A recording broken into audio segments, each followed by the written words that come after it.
Hello friends, today we will discuss one of the another common menstrual disorder, that is mitral merged pain or mid-cycle pain, or also called as ovulatory pain.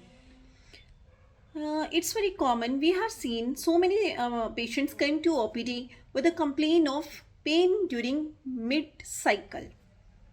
इसमें क्या होता है कि patient हमें बोलती है कि day 18 of the menstrual cycle में पेन की कंप्लेन होती है और एक साइड में पेन होता है।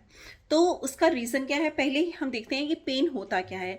It is the pain occurs in the mid of the menstrual cycle due to the rupture of ovarian follicle due to ovulation. ठीक है, कि ओव्यूलेशन होता है middle of the menstrual cycle में, ओव्यूलेशन होता है। ओव्यूलेशन का मतलब क्या है? ओवेरियन फॉलिकल का रप्चर होना। तो ओवेरियन फॉलिकल जब रप्चर होता है उस वजह से पेन होता है। अब इसका कोज क्या है? ओवेरियन फॉलिकल जब रप्चर होगा तो क्या होता है, थोड़ा सा ब्लड निकलता है। जो वो स्मॉल अमाउंट ऑफ ब्लड होता है वो पेरिटोनियल कैविटी में जाएगा और पेरिटोनियल इरिटेशन कोज करेगा, उसकी वजह से पेन कोज होता है। और दूसरा उसका क्या है कि जब ये ओवेरियन फॉलिकल रप्चर हो रहा है तो प्रोस्टाग्लैंडिन्स भी रिलीज होते हैं, वो भी पेन कॉज करते हैं। तो these are the two causes which are causing pain during middle of the menstrual cycle. अब हम इसमें देखेंगे कि ये होता कैसा टाइप का, इसका टाइप क्या है।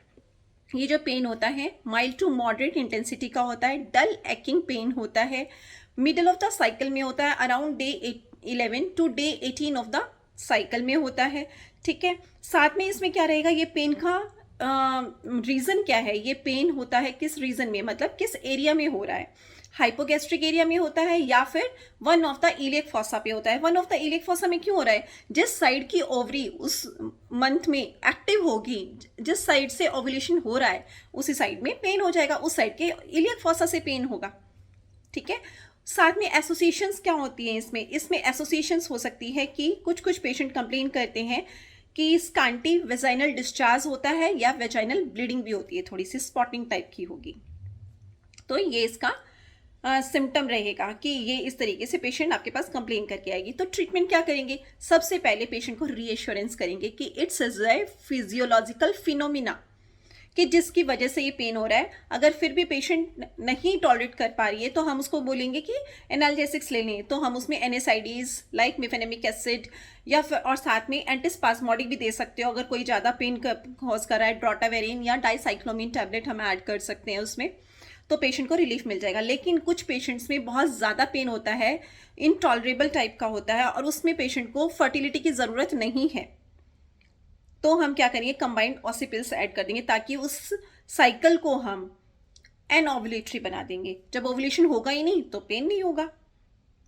ठीक है, तो ये एक कॉमन प्रॉब्लम है आजकल जो पाई जाती है, वो मैंने आपको बता दी। अब नेक्स्ट हम सेशंस में पढ़ेंगे कि प्री मेंस्ट्रुअल सिंड्रोम क्या होता है। So stay tuned, please subscribe and share my channel. Thank you.